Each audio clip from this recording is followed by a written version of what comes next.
Bueno, entonces estamos en el canto 3 de la 70 a la 78 y les decía entonces que el tratamiento de Dante personaje hacia Virgilio siempre es de maestro.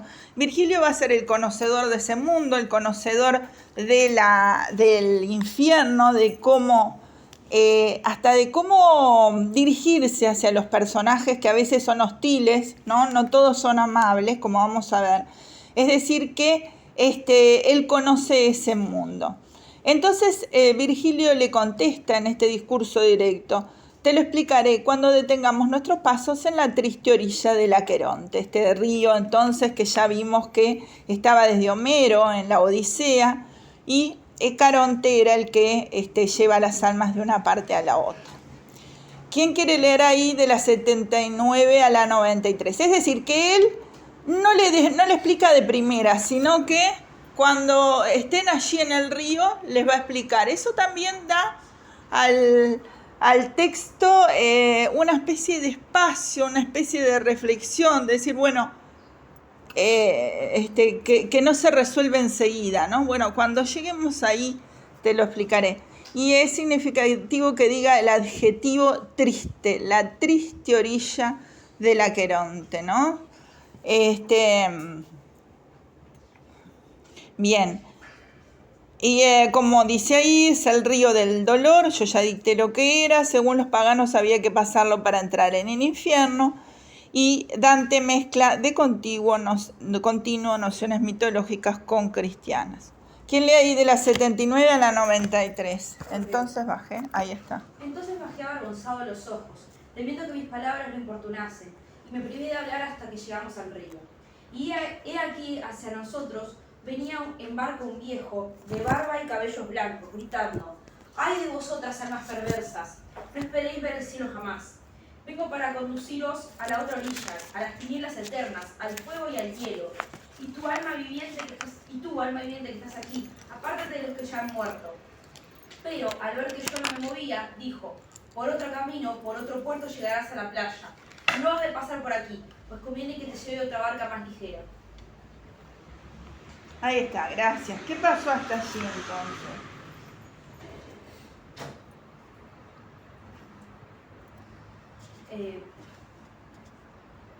Hay como una descripción de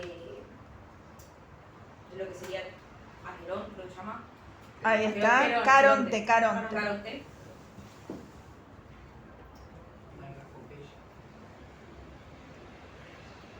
De la grafopeya, bien, muy bien. Luego también hay como una breve descripción de lo que más adelante van a ser como un poco el paisaje infernal, porque dice de hielos y de fuego. Ahí está. Hielos en el círculo más profundo, en el noveno círculo de Ahí está. Entonces, fíjense la actitud de Dante cuando el maestro le dijo: te lo explicaré cuando lleguemos a la orilla.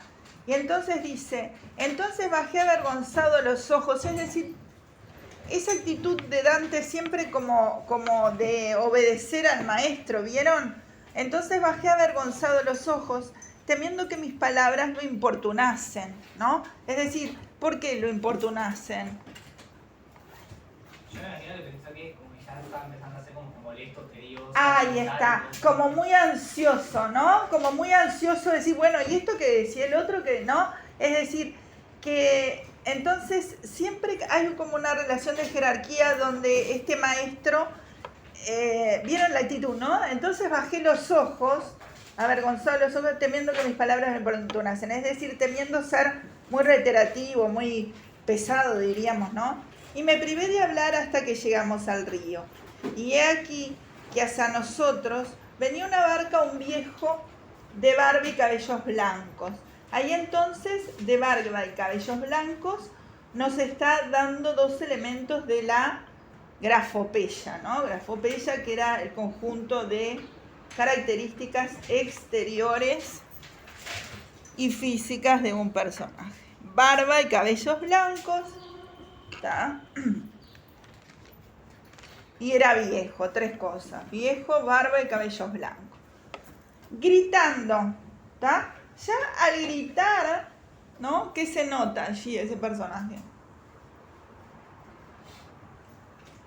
Está medio loco, ¿no? No necesariamente. Un acto de imposición, ¿no? Es decir, como en ese reino, como de imposición, ¿no? ¿Qué vienen a hacer? Pero vamos a ver primero quién es Caronte. Caronte, esto también del diccionario de la mitología griega y romana. En la Odisea, Caronte es un genio del mundo infernal.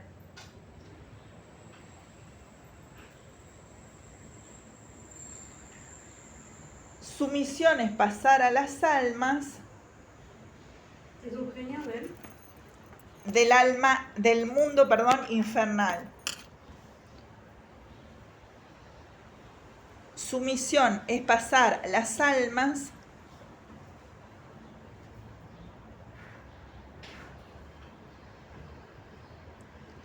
a través de los pantanos del Aqueronte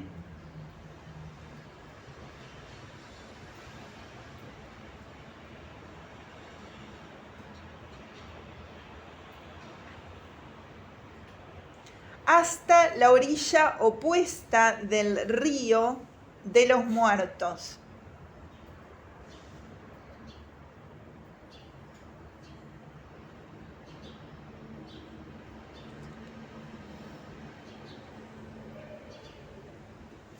Estos en pago deben darle un óbolo, que es un peso, una moneda. Estos entonces en pago deben darle un óbolo. De ahí la costumbre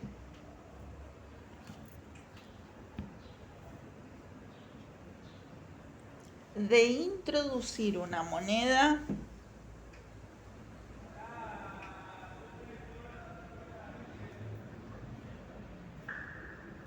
en la boca del cadáver en el momento de enterrarlo.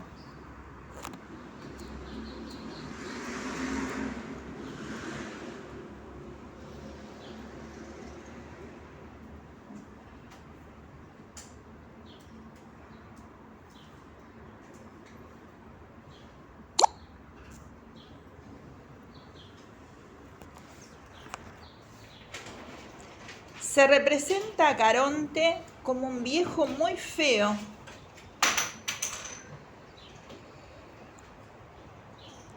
de barba gris e hirsuta. Hirsuta es esa barba desprolija con los pelos así salidos, ¿no? No una barba prolija, sino grande, o sea, sin cortar, desprolija, ¿no? Entonces una barba gris e hirsuta, igual que acá. Vieron que acá dice, bueno, los cabellos blancos, barba y cabellos blancos. Como un viejo. Un viejo muy feo, de barba gris e hirsuta, con H, vestido de harapos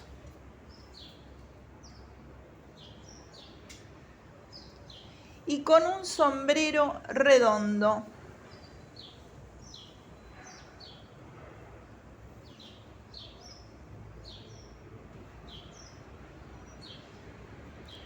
Conduce la barca fúnebre, pero no rema.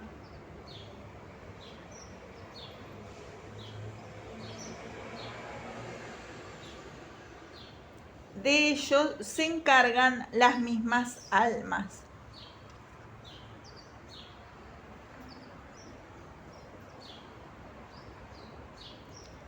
Se muestra con ellas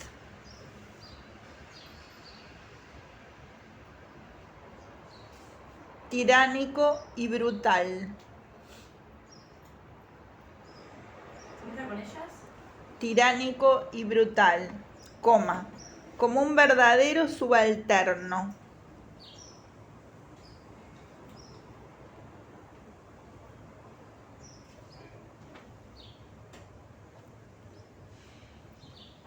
Hasta ahí el dictado. Ahora les voy a decir alguna noción más, pero digo, no sé hasta qué punto anotar todo o resumimos. Cuando Heracles descendió a los infiernos, obligó a Caronte a pasarlo en su barca, y como éste se negara, el héroe se apoderó de la percha y le propinó tal paliza que el otro no tuvo más remedio que obedecer.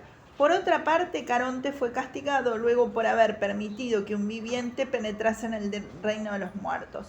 Por ello estuvo un año encadenado. En las pinturas de las tumbas etruscas, Caronte aparece como un demonio alado, con la cabellera entremezclada de serpientes y llevando un mazo en la mano.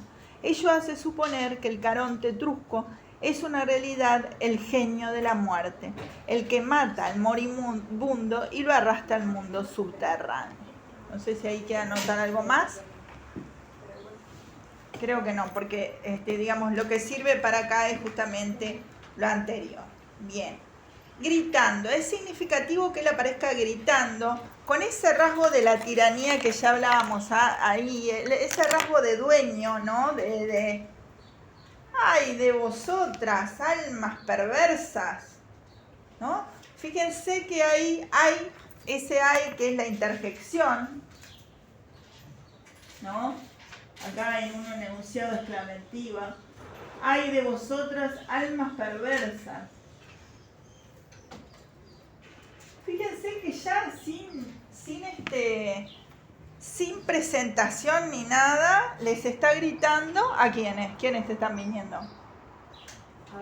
A Dante y a Virgilio, ¿no? Es decir, que ya los llama almas perversas, sin mucho ni saludo ni nada, ¿no?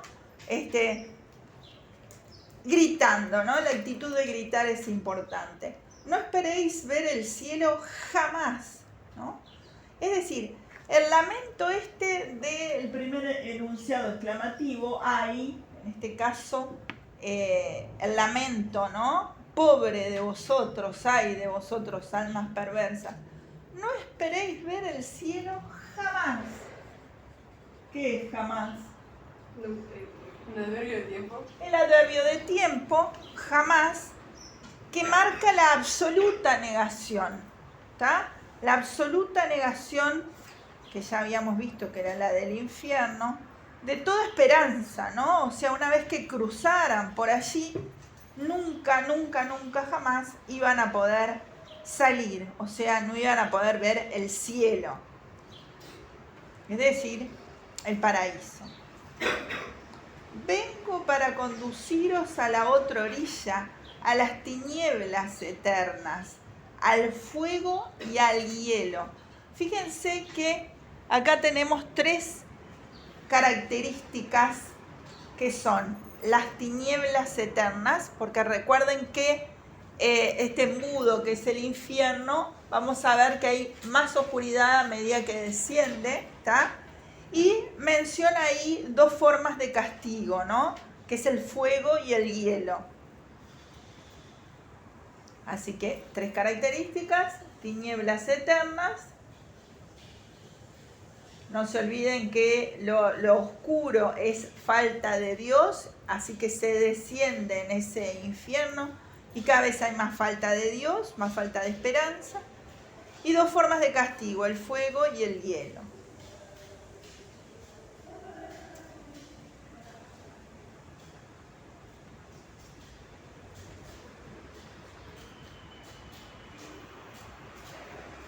Fíjense que alude al infierno, pero no lo nombra, ¿no? O sea que hay una perífrasis. Así que en vez de decir al infierno, dice a las tinieblas eternas, al fuego y al hielo, ¿no? Perífrasis. ¿Cómo? O circunloquio, muy bien. Y tú, ¿no? Esa actitud de soberbia, ¿no? Y tú, alma viviente que estás aquí, ¿tá? Y tú, ¿no? Ese deítico, ¿no? Que señala en este caso la segunda persona del singular dirigiéndose a Dante, personaje, que recuerdan que es el único, o sea, en la realidad de la ficción, el único ser viviente, ¿no? Que ya lo mencionamos anteriormente. Y tú, alma viviente, que estás aquí, apártate de los que ya han muerto. ¿Qué verbo usa allí? El imperativo. El imperativo, ¿no? El imperativo con el enclítico. Apártate.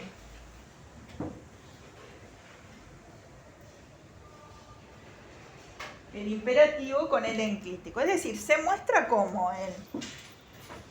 Apártate de los que ya han muerto. Sí, superior a Dante.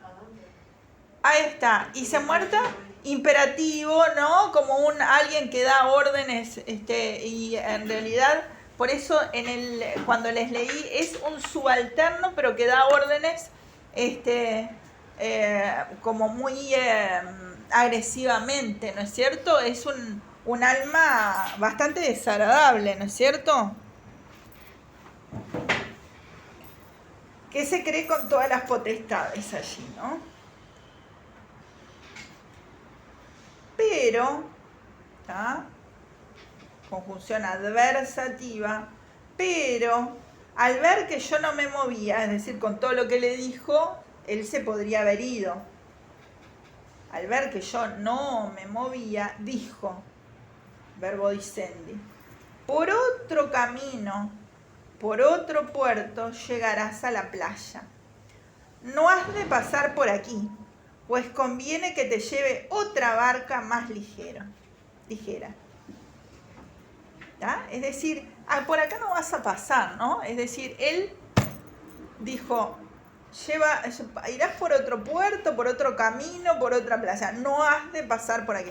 ¿Vieron el sentido imperativo, el sentido de dominio del lugar, el sentido de, entonces, ¿qué más? ¿Qué sensación le da esta palabra de Caronte?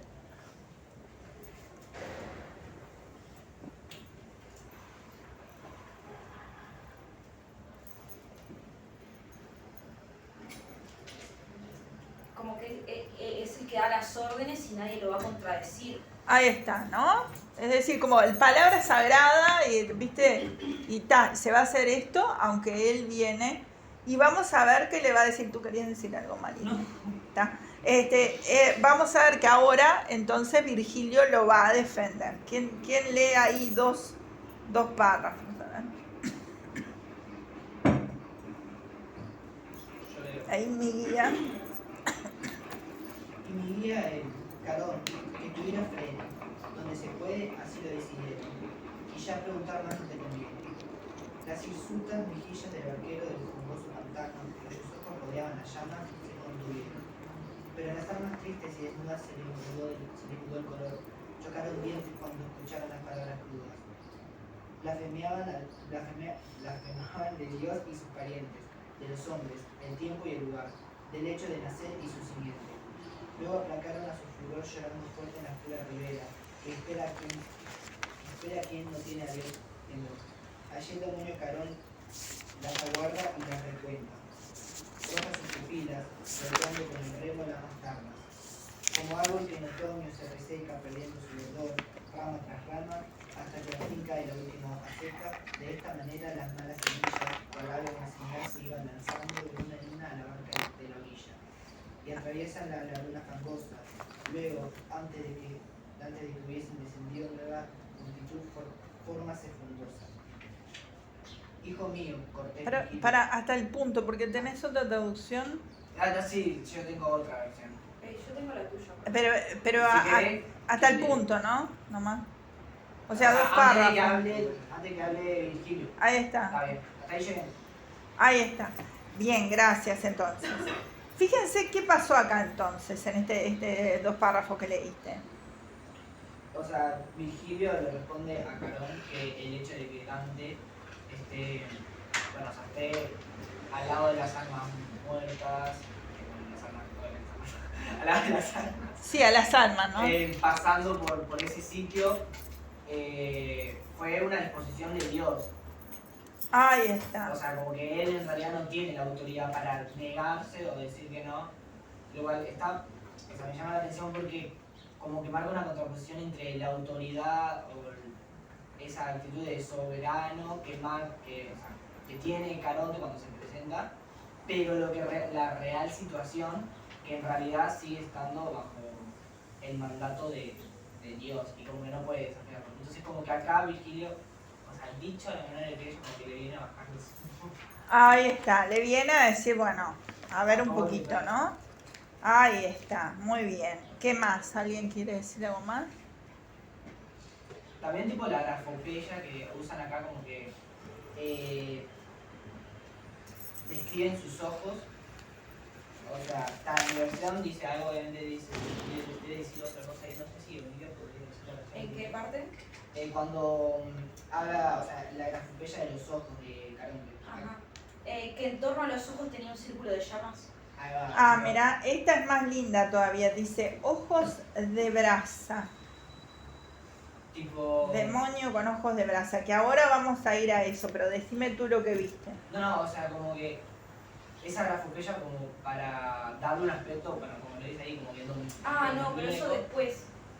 Dice que en torno a los ojos tenía un círculo de llamas y después dice Caronte, demonio con ojos de brasa.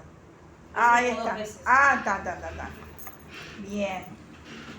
Ahí está. ¿La idea de qué? Eso nos da. De la ira, la maldad. Ahí está, ¿no? Muy bien. Y no sé si sería como una imagen auditiva esto cuando dice mudaron el color y rechinaron los dientes. Sí. Imagen auditiva. Sí. Muy bien. Es verdad. ¿Qué versión? ¿Dónde? Al principio. Del 100 al 117. Ahí está. Muy bien. ¿Qué otro elemento? ¿Algún otro elemento? Ahora vamos a ir parte a parte como siempre, pero digo. Bueno, más adelante hay un símil. Ahí está. Lo de cuál en otoño vuelanse las hojas, está, yo tengo otra versión, pero es referente a las hojas de otoño. Ahí está. Ahí está. De las generaciones. Muy bien. Lo de los dientes, en la de cátedra dice, mas las exhaustas y desnudas almas cambiaron con dentera de color al escuchar sus piados dichos. ¿Eso es también? Sí, debe ser imagen- esa. imagen Sí. Visual. ¿Cómo era? Imagen auditiva. Ahí está. También Bien. como, ¿Sí? me interesa como Caronte como que le va pegando así a las Sí, almas. exacto. Como que vuelve a mostrar esa actitud, sobre todo con las almas y los muertos. Que mi versión incluso dice, aparte de cuando dice aparte de las almas vivientes, mi versión dice aparte de aquellos que son míos. O sea, como que siento que como que en esta versión, a pesar de que es distinto, también se sigue marcando esa como que autoridad sobre las almas y como el hecho de que las golpee también. Ahí está, muy bien. Es decir, ¿cómo entonces, en una palabra diríamos que la respuesta de Virgilio le baja un poco estas ínfulas que tenía Caronte? Entonces, vuelvo entonces al 94. Mi guía le replicó, Caronte, no te irrites, ¿no? Ahí entonces ese adverbio de negación, ¿no? Le está indicando que esa irritación, esa cólera que tenía, esos gritos, esa actitud, no puede ser. Y enseguida dice por qué. Lo mandan así donde se puede lo que se quiere. ¿Está? ¿Qué es esto? Lo mandan así donde se puede lo que se quiere. Otra perífrasis de qué. Del paraíso. Ahí está. Lo mandan del paraíso, en definitiva, que está protegido por la divinidad, ¿no? Y no preguntes más, es decir, no preguntes como que lo corta, lo mandan así, donde se puede lo que se quiere, y no preguntes más. Es decir, lo corta, ¿no? Diciendo, acá, él que era tan soberbio, tan gritón y tan irritado, ¿no? Lo corta con eso, ¿tá? Lo mandan desde el cielo y no preguntes más, ¿no? Es decir, no lo corta con esa perífrasis, pero es significativo que tampoco lo dice, como Virgilio tampoco nunca nombra a Dios, siempre es por medio perifrástico, porque no se olviden que Virgilio habita en el limbo y se considera como no merecedor, ¿no? Entonces, no lo dice. Siempre observen que creo que ya es la segunda vez que lo dice siempre de un modo perifrástico, ¿tá? Así donde se puede lo que se quiere. No preguntes más. Lo corta totalmente y que no pregunte. Es decir, que los deje pasar y que no le conteste nada más. Entonces se aplacó, ¿no? Esto es como cuando hay alguien de menor jerarquía que se quiere imponer, pero viene el jefe, ¿no? Y dice, bueno, acá las cosas van a ser así, y bueno, todo el mundo, ¿no? Callado porque hay que obedecer, ¿no? Esto es así, ¿no? Es decir, lo que se puede, lo que se quiere, no preguntes más. Entonces se aplacó el barbudo rostro del barquero, ¿tá? Fíjense que ahí también no dice se aplacó Caronte, dice se aparcó el barbudo rostro. ¿Qué dices? No. Parte por todo, rostro por cara. Sí, este tipo de metonimia que sinécdoque, que es un tipo de metonimia justamente que está incluida, ¿no? La parte en el todo, o el todo en la parte. En este caso, el rostro por Caronte, barbudo rostro. ¿Te quedaste pensando? Bueno, vos dijiste primero sinécdoque. ¿Eh? No, no importa. Bueno, si es algo que no No, era entendiste. eso de cerebro que Ahí dijimos una vez. Del barquero en la cenagosa laguna. Cenagosa es eso cieno, como no era una laguna de aguas claras, no era una laguna, sino como un gris espeso, como un pantano, ¿no? Que en torno a los ojos tenía un círculo de llama. Ah, esta es la parte que ustedes decían. En torno a los ojos tiene un círculo de llama. Ese es otro aspecto de la grafopeya, ¿tá? Y que más adelante dice ojos de brasa. Ojos de brasa. ¿Qué es esto? Ojos de brasa. Una metáfora. Sí, pero ¿de qué tipo? ¿Qué le llama la atención acá? Están los dos elementos. El figurado y el otro, no me salió. No está. No. ¿Cuál es el sustantivo? Ojos. ¿Solo? No, o sea, brasa también. Brasa es sustantivo. Pero esto desde el punto de vista de lo que sería, esto es el complemento preposicional, ¿no es cierto? Con la preposición. Este es un tipo de metáfora que creo que si la vimos no la pasamos porque no se las había explicado. Este es el tipo de metáfora de complemento.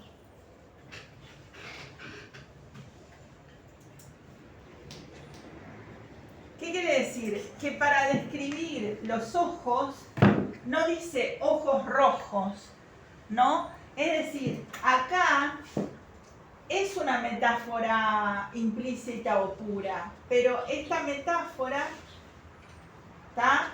No dice ojos rojos, dice, es metáfora pura porque en realidad quiere decir, está dando el color, pero está dando el color y mucho más. ¿Qué connotaciones tiene esta metáfora? De ira. De ira, de bronca, de irascible, de falta de contención, ¿tá? De malicia.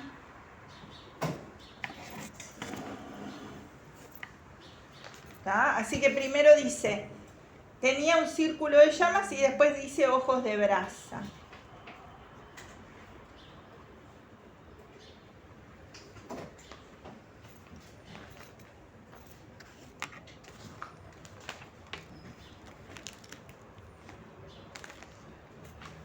Fíjense. Voy un poquito más para atrás porque fui para adelante por lo de los ojos de brasa. Pero aquellas almas abatidas y desnudas mudaron el color y rechinaron los dientes apenas oyeron las sañudas palabras. ¿Tá? Fíjense entonces, hay una imagen visual, las imágenes abatidas y desnudas, y después mudaron de color y rechinaron los dientes. ¿Qué es rechinar los dientes?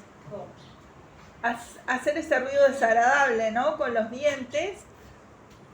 Es decir, como tú decías, una imagen auditiva. ¿De qué? Del enojo. Van a ver que el sonido muchas veces en el infierno, ya vieron, uno gritó, ¿tá? Caronte gritó. Acá el rechinar, algo desagradable al oído, ¿tá? Son imágenes auditivas de lo desagradable del infierno, de lo que es el infierno mismo, ¿no? El infierno, entonces, como algo oscuro y con sonidos desagradables, en contraposición al cielo, como ya dieron los compañeros, recuerdan que eran cánticos, ¿no? Y agradable, ¿no? Acá lo desagradable, ¿no? Ese rechinar, como a veces pasa con la tiza que a uno le molesta, ¿no? Blasfemaban de Dios, es decir, insultaban, y de sus padres y de la especie humana. Fíjense que estas blasfemas, estos insultos, van en una gradación, ¿no? De Dios, de sus padres, que son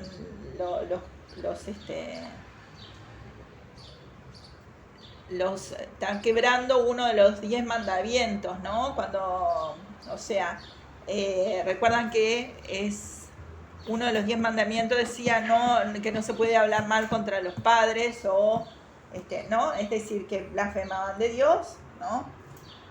De sus padres y de toda la especie humana, ¿no? Hay después una generalización a toda la especie humana. De la hora en que nacieron y de la... ¿Tú levantaste la mano? No, quiero decir, sí.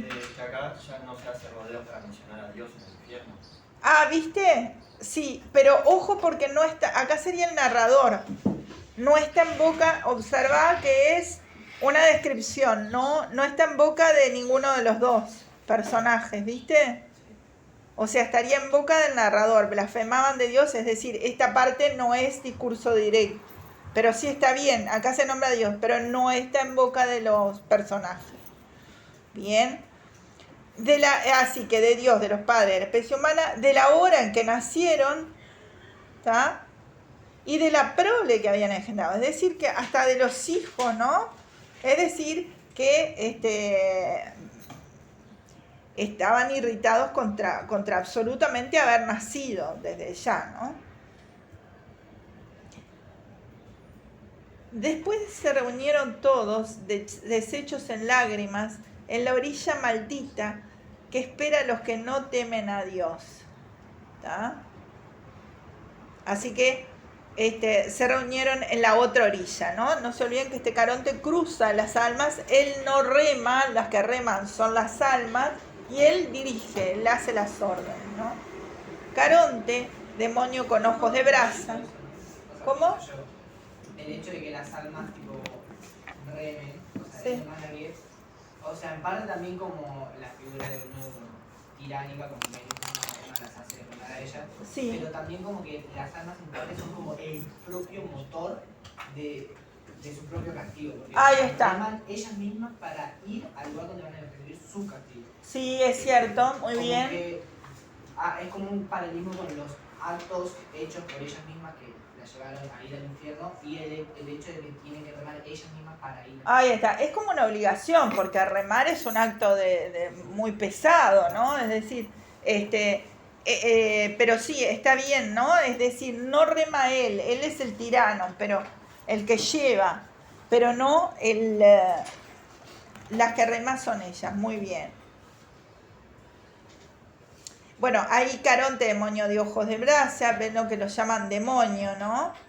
con ojos de brasa, los hace entrar a todos con señas imperiosas, es decir, señas, ¿no? No algo amable ni agradable, sino imperiosas, y golpea con el remo a los que se sientan, ¿no? Es importante esos gestos y esos golpes con que no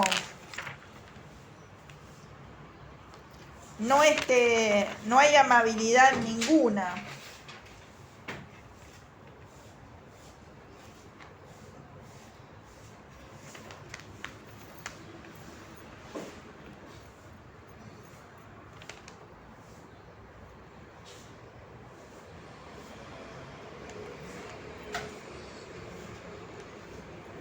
Bien.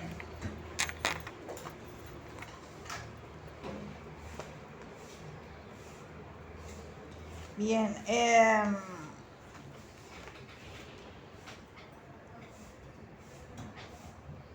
Y ahora sí viene el símil. Como en otoño caen las hojas unas tras otras hasta que la rama ve en el suelo todos sus despojos, así los condenados, hijos de Adán, uno a uno obedecieron a la seña como a un reclamo. ¿Se las repito o la van escribiendo ahí? Eso es todo. Eso es todo el símil, ¿no? Se las dicto como en otoño caen las hojas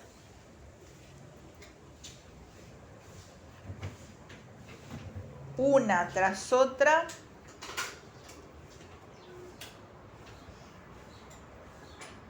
coma, hasta que la rama ve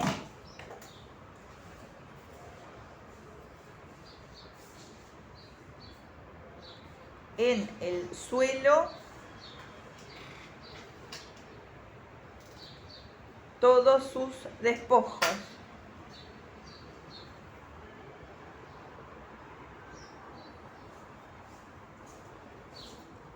Coma, así los condenados coma, hijos de Adán, uno a uno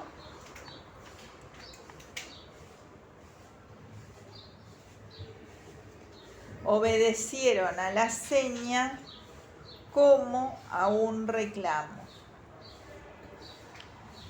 Ahí entonces tenemos el símil de las hojas de otoño, ¿no? ¿Y cuáles serían los dos nexos? ¿Cuál? En mi versión dice cuál igual de. Claro, acá Sería es como, así como. así, ¿no? Entonces, sería como y así los dos nexos, ¿está? Como era en la Ilíada, figura antes, y en la Eneida también, figura antes el elemento figurado, que es en otoño, caen las hojas una tras otra, hasta que la rama ve en el suelo todos sus despojos. Así los condenados hijos de Adán, uno a uno obedecieron la seña como a un reclamo.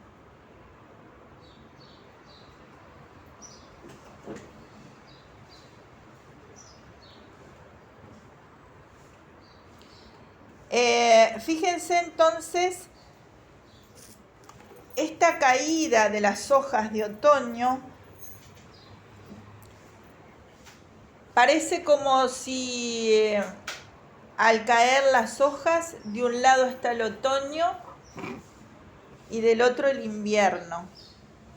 Vieron que cuando caen las hojas, nosotros tenemos, ya señala el otoño y señala que se viene el invierno. De igual modo que acá ellos salen de esa barca y se van al infierno, ¿Está? Es decir, otra similitud es eso paulatino, caen las hojas una tras otra, es decir, lo paulatino, pero a la vez lo sistemático, ¿no? Lo que van cayendo paulatinamente y también sistemáticamente. Van cayendo al suelo. Por similitud, entonces, uno a uno va pasando ahí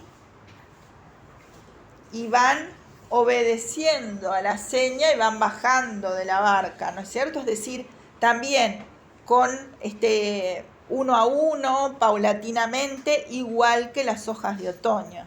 Esas son las similitudes.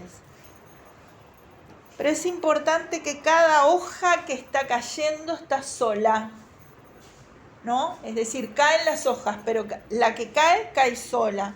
Igual que las almas, ¿no? En esa soledad del infierno. ¿Está?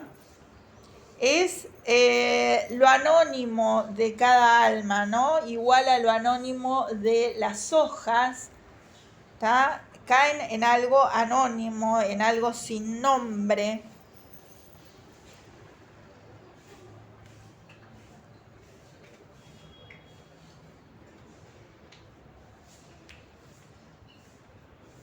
El alma entonces que se masifica. Y es significativo que digan los hijos de Adán, ¿no? Y ahí de forma perifrástica, por una parte diciendo que son hijos de aquel Génesis de Adán, ¿no? Pero por otra parte no dice los hombres, o personas, o seres humanos, sino que dice los hijos de Adán condenados, ¿no? Uno a uno obedecen las señas. Es decir, que ahí en ese símil está lo paulatino, lo que inexorable, ¿no? Como que van pasando inexorablemente, van entonces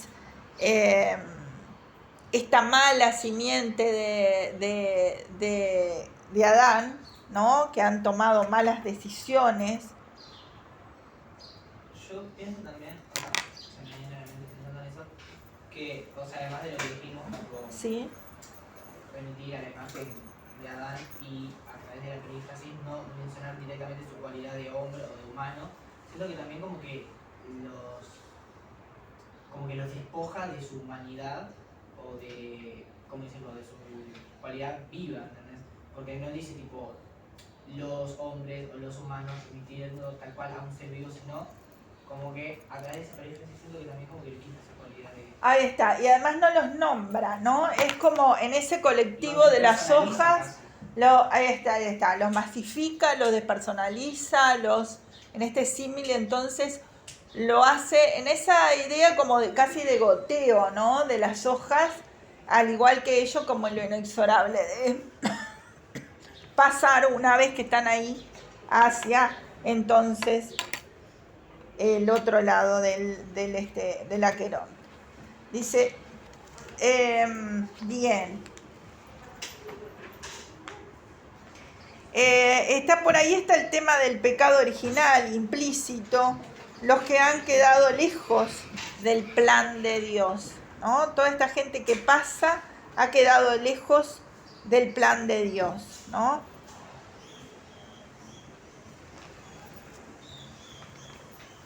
Bien, vamos entonces a ver acá un poquito más el siguiente párrafo. ¿Quién lee? Sí. Se fueron por las ondas oscuras, y antes de que bajaran la otra orilla, se reunieron de este lado nuevas multitudes. Hijo mío, dijo amablemente el maestro, los que murieron maldiciendo a Dios se juntan aquí desde todas partes, dispuestos a pasar el río, pues la divina justicia los empuja, el temor se les vuelve deseo. Por aquí no pasa jamás un alma buena, y por eso, si Caronte se quejó de ti, bien puedes comprender ahora el significado de sus palabras. ¿Sigo? Bien, vamos a ir ver hasta ahí. Quería ver si tenía algo más de Caronte por acá. Igualmente dentro de ese símil también hay una comparación, ¿no? O sea, hay una comparación. No, es un sim en el que veníamos hablando de las hojas. Porque al final dice, así me estoy preguntando, Sí. así los condenados hijos de Adán, uno a uno obedecieron a la señal como un reclamo. Al final. No. Forma parte del símil, ¿no Ah, es cierto? Forma parte del símil. O sea, Porque lo consideras dentro del símil. Era una duda, si era parte del símil o era una... No, lo consideramos parte del símil, sí. Bien, porque forma parte de la estructura de lo que está diciendo, ¿no? Bien. ¿Qué pasó en este párrafo que leyó la compañera recién?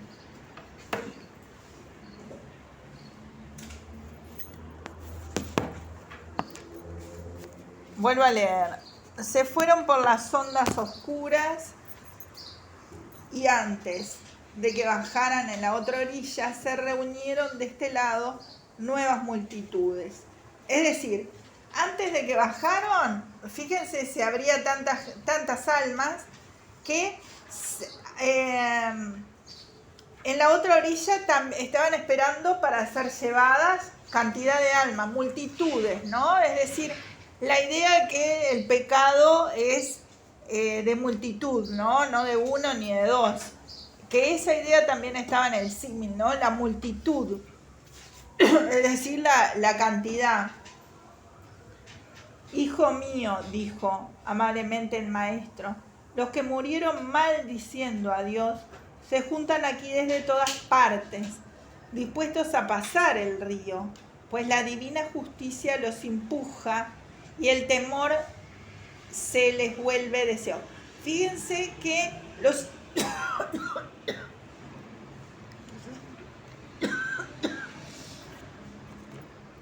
lo significativo de acá es que la divina justicia los empuja. Es decir, cómo esa justicia de Dios abarca todo hasta el infierno, ¿no? Es decir, la justicia de Dios rige en toda la estructura de los tres reinos. Eso es importante. Entonces, la divina justicia los empuja.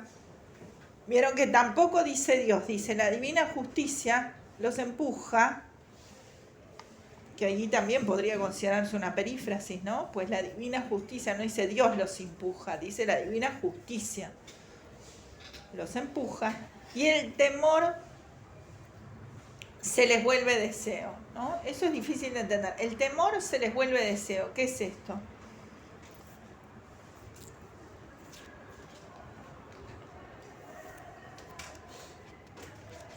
O sea, yo me imagino viéndolo del lado del castigo eterno del infierno, como ese deseo de morir o parar de sufrir, en el sentido de que, claro, el castigo que mandó Dios a atravesar.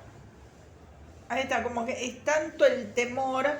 De vuelta el temor, recuerdan que habíamos visto que era un leitmotiv en el canto 1 y acá de vuelta en el canto 3 vemos el temor. Y acá dice que ese temor se vuelve deseo.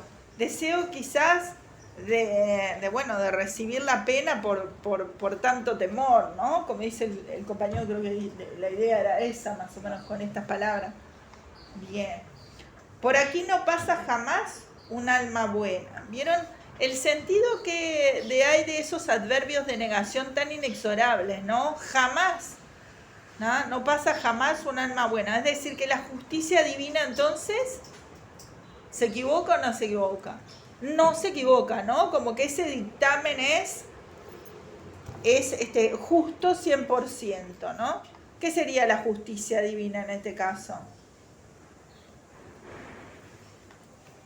Que a cada quien... Sí, el castigo que se le va a atribuir Ahí está. dependiendo del pecado. Ahí Es está. esa como, sí. Ahí está. Como que cada uno va a recibir su pago, ¿no?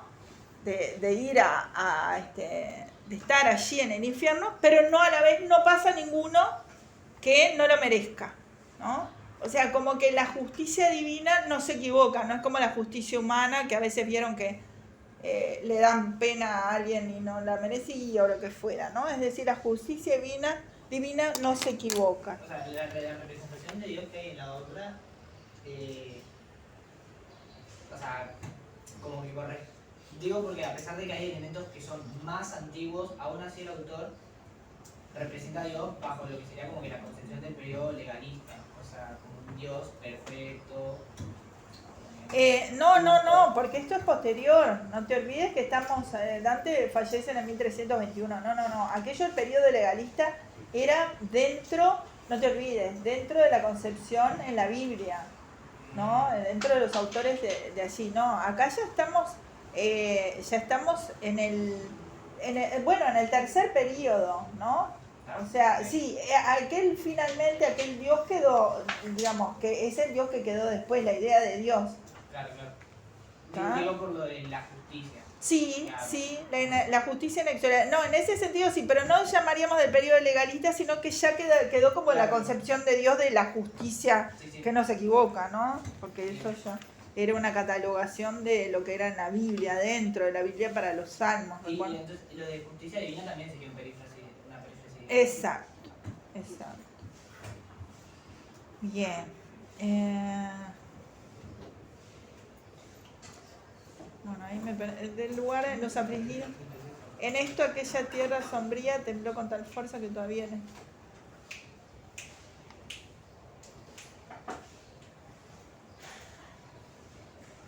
Por aquí no pasa jamás una alma buena y por eso sí, Caronte se quejó de ti. Bien puedes comprender ahora el significado de sus palabras, ¿no? Es decir, que acá dice, si Caronte se quejó de ti, bien puedes comprender ahora el significado de sus palabras. Es decir, como que explicándole que era la función de Caronte estar allí entonces haciendo esa función, ¿no? En esto, aquella tierra sombría tembló con tal fuerza que todavía el espanto me baña la frente en sudor. Fíjense de vuelta el espanto que habíamos puesto en aquella línea del miedo, el espanto como sería.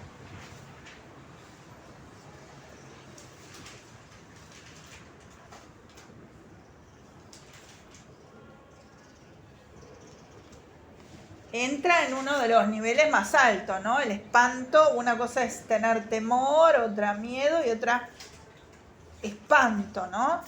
Dice, con esto aquella tierra sombría, fíjense siempre las imágenes visuales del oscuro, no se olviden que la oscuridad representa la falta de Dios, ¿tá? Y la tierra sombría tembló con tal fuerza que todavía el espanto me baña la frente de sudor.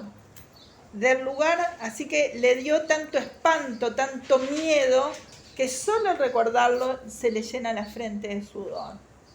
¿Ah? ¿Van tomando apuntes bien o voy muy rápido?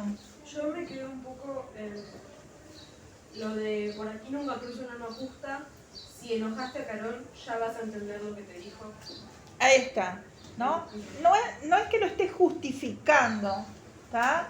Sino que lo está explicando como su función, ¿no? Está explicando que ahora que sabes lo que hace, ¿no? Bien puedes comprender ahora el significado de sus palabras. Es decir, todo aquello que le dijo de dejar la esperanza y, ¿no? Lo que le había dicho, ¿no? Conduciros a la otra dicha, a las tinieblas tiernas, al fuego y al hielo. En realidad es como si un funcionario estuviera haciendo bien su función, su actitud en realidad, si bien es soberbia, está ligada a realizar su actividad de forma, digamos, eficaz, por llamarlo de alguna forma, entre comillas, ¿no?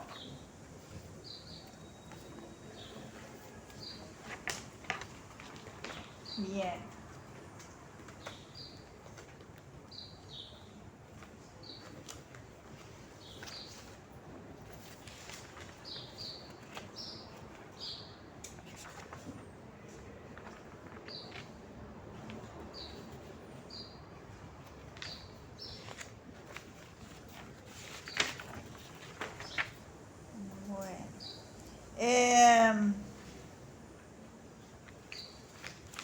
¿Qué Quería ver si tenía algo más para agregarles de este canto.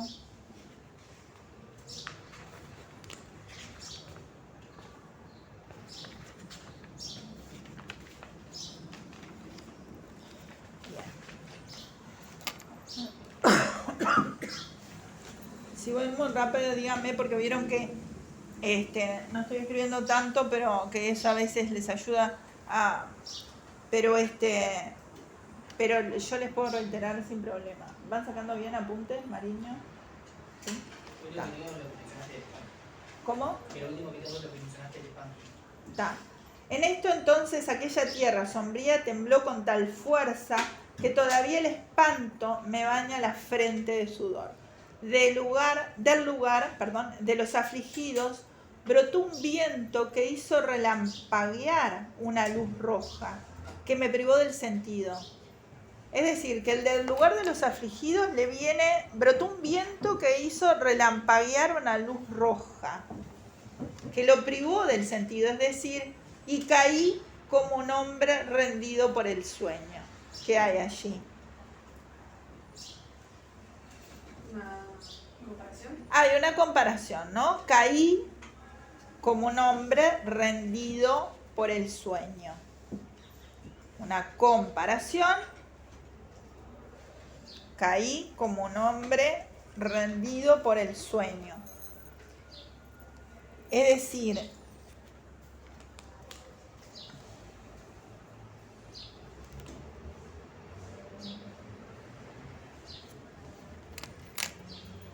caí, ahí tenemos el elemento real yo, ¿no? Ese Dante personaje, el nexo como y el elemento figurado después, en la comparación, un hombre tendido por el sueño, es decir, cayó en el suelo, ¿no? Rendido por el sueño, como si estuviera rendido por el sueño. ¿Cuáles son las similitudes allí de esa comparación? Como que no lo puede controlar, que simplemente le pasa. Ahí está, como que no le puede controlar, vencido por el sueño, pero en este caso no es el sueño, sino que es extraña luz roja que brotó un viento que hizo relampaguear una luz roja, que me privó del sentido, es decir, esa luz roja, ¿no? Lo privó del sentido, ¿tá? Es decir, algo y lo llevó al sueño, que no lo puede controlar, que no lo puede, que lo vence, ¿tá? Que lo adormece.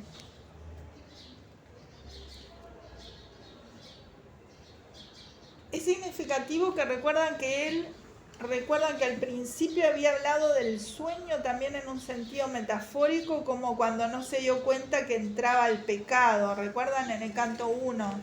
El sueño como no ver las cosas. Y acá es significativo que en esta parte del infierno entre también rendido por el sueño. Bueno, después en el canto 4 está lo que es la descripción del limbo, que sería el círculo primero, ¿tá? Que lo interesante allí es que en el círculo primero están entonces, como dice aquí, quiero que sepas antes de pasar adelante que no pecaron, pero sí tienen algún mérito, no basta, porque no recibieron el bautismo, ¿tá? No pecaron, pero si tienen algún mérito, ¿tá? No basta, porque no recibieron el bautismo. Eso es importante. Coma, puerta de la fe en la que tú crees, ¿tá? Ahí entonces sí, bautismo, puerta de la fe.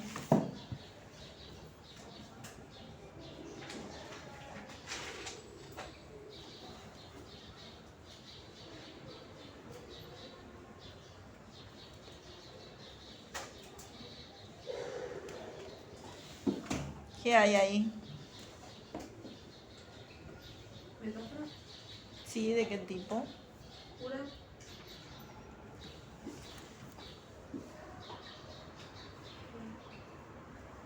Ay, explícito que es.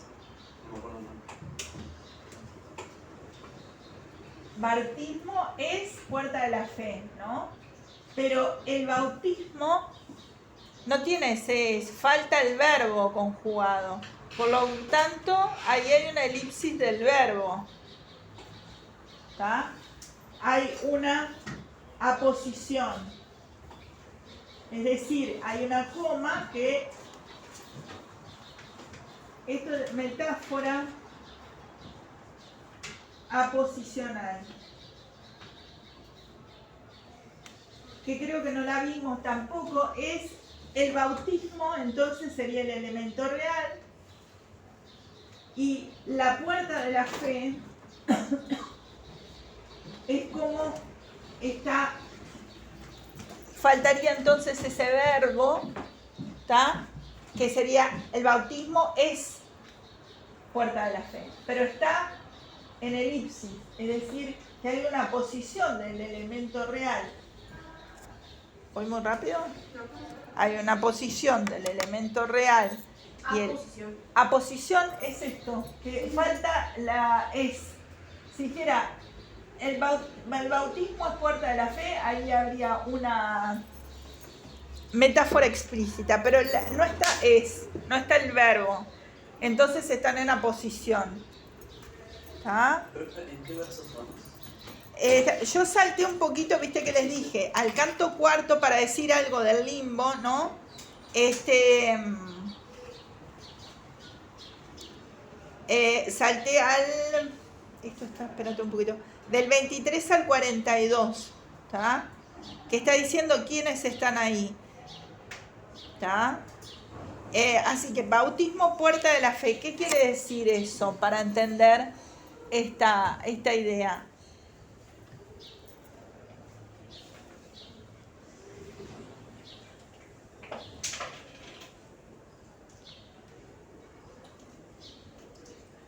¿Qué quiere decir puerta de la fe? En la versión de cátedra dice, pues bautismo no han tenido, que puerta es de la fe. Ah, ahí se lo sacaron, ¿viste? Por eso no es tan bueno. Ok. Ahí está. Bautismo, puerta de la fe. Entonces, Pero están bautizados, tienen fe. O sea, como que los no bautizados, por eso están en el mismo. Porque no pueden acceder a la fe. claro, no, pero bautismo, puerta. Bautismo, puerta, en aposición. Es decir, que el bautismo es. La puerta siempre divide dos cosas, lo que es y lo que no es. La entrada a la fe es el bautismo. Bautismo, puerta de la fe. O sea, la puerta de la fe es el bautismo. O sea, la entrada a la fe es el bautismo. O sea, ¿Está? acuerda como Mecanismo de apertura claro, a lo como que es acceso al cristianismo, ¿no? Ahí está. Es lo que dice acá, ¿no?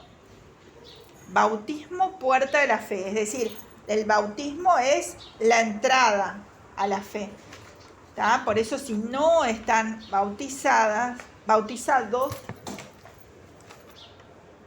no están ahí.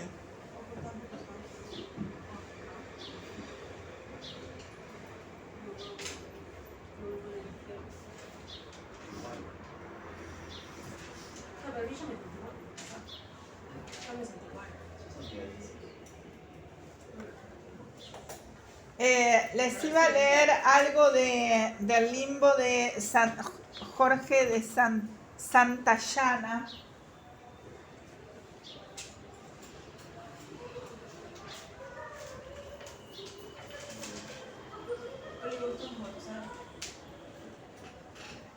Claro, por eso a los niños, o sea, para el que es creyente y aún medianamente creyente, ¿no? Porque a veces se los bautiza bien de chiquitos, ¿no? Allá a los 3 meses o a veces antes se bautizan, como para que estén protegidos, ¿no? Para que estén, digo, así no sea una persona súper religiosa en general, eso es como una usanza, ¿no? de una formación cristiana, ¿no? Es decir, y esto sigue, ¿no? Es decir, le decía dos palabras de Jorge Santayana, del Limbo.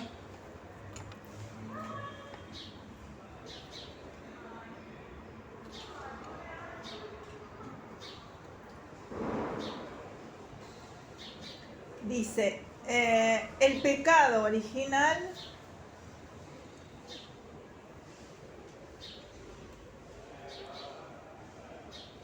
y el paganismo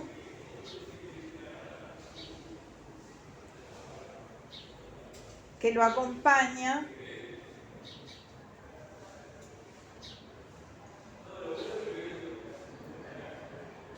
si no conducen a nada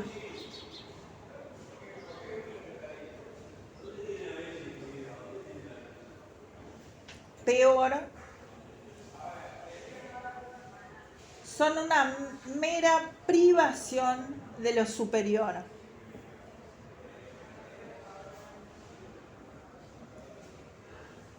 Una mera Privación de lo superior. E implican para la eternidad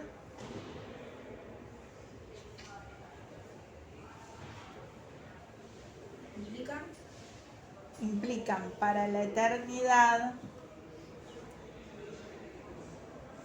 meramente una privación de goce.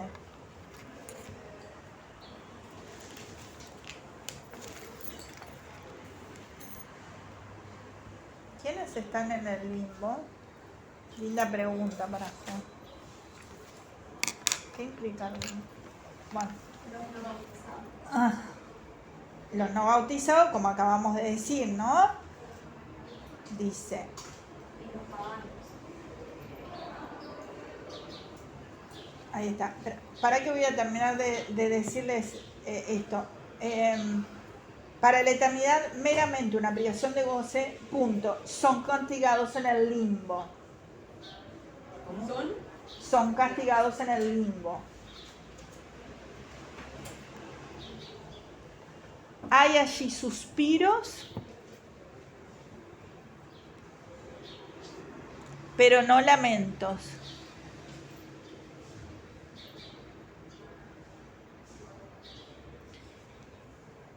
Y la única pena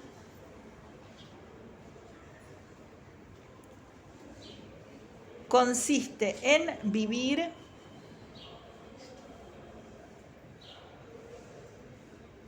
en deseo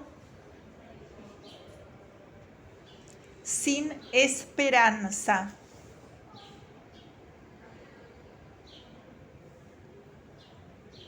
¿Cómo se llama el libro de este señor? Este se llama Tres poetas filósofos, Lucrecio, Dante y Goethe. Es una parte de Dante nomás, ¿no? Bien. Este destino corresponde sobre todo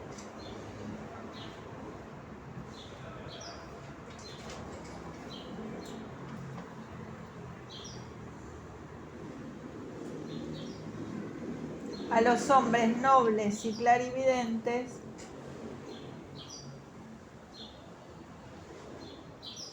en quienes es tan frecuente nobles clarividentes en quienes es tan frecuente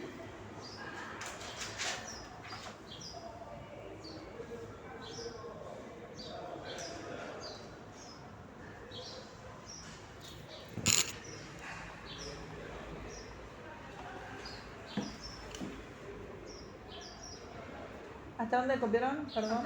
Tan frecuente. Los nobles Frecuente su experiencia en esta esfera.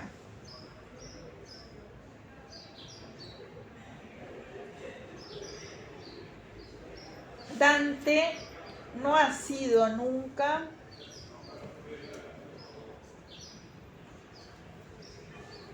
más justo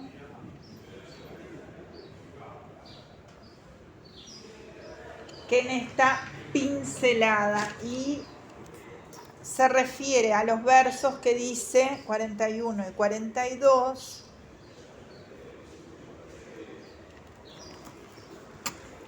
que dice: Semo perduti e soldi tanto ofreci, che spera sobre me. Acá. Fíjense lo que dice, ahí ponen 2 puntos.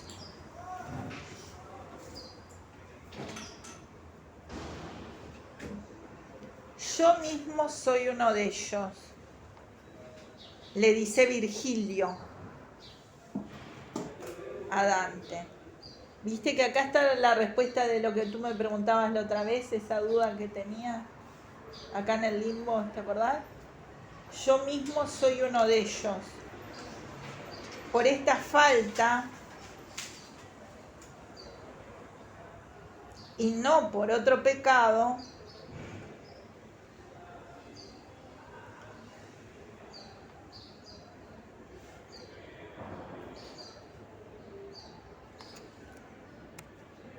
nos hemos perdido y nuestro castigo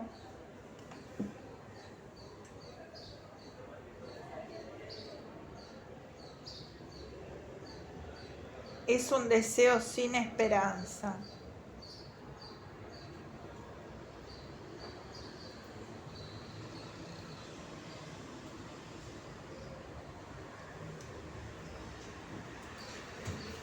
Pero es significativo que en italiano dice: "E soldi tanto ofreci che senza seme vivimos sin deseo". Acá en italiano está más lindo porque dice: el sol que tanto ofrece, vivimos en deseo. Es decir, que la idea en italiano es que viven en el deseo del sol, en el deseo de la fe, pero no la tuvieron en vida, ¿no?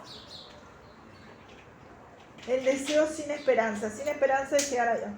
Reitero, porque ahí habían preguntado, vuelvo para atrás por la pregunta, porque vos decías, Mayora. Reitero acá en la página 37, los que tienen la BAC, cuando está diciéndole quiénes están allí en el limbo, reitero. Quiero que sepas, antes de pasar adelante, que no pecaron, pero sí tienen algún mérito, no bastan, porque no recibieron el bautismo, puerta de la fe en la que tú crees. Vivieron antes del cristianismo y no adoraron debidamente a Dios. Yo mismo soy uno de ellos, que es lo que anotaron. Por esa falta y no por otro pecado nos hemos perdido, y nuestro castigo es un deseo sin esperanza. ¿Está? Ahí está, por vivir antes del cristianismo. Y entonces ahí en el canto 4 va a decir, va a mencionar algunos que Dios salvó, después que sacó, dice... Fíjense lo que dice: era yo un recién llegado cuando vi entrar un ser poderoso condenado de tributos de victoria, que sería Jesucristo. Se llevó a la sombra de nuestro primer padre, a la de Abel, a la de Moisés,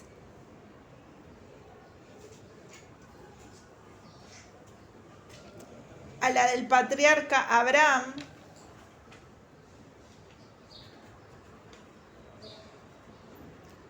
a del rey David, a Israel con su padre y con su prole,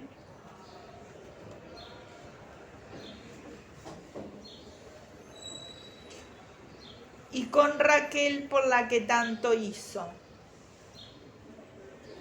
y a muchos otros. Les dio la bienaventuranza, y quiero que sepas que antes que ellos ningún humano espíritu se había salvado.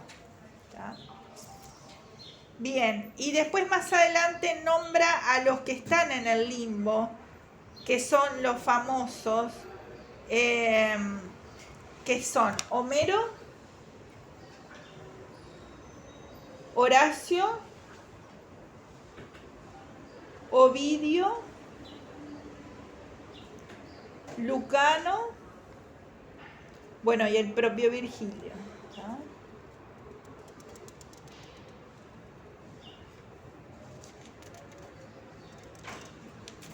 Bien, allí es solo para dar una idea. Y pasamos al canto quinto, que ahí sí voy a cortar la grabación.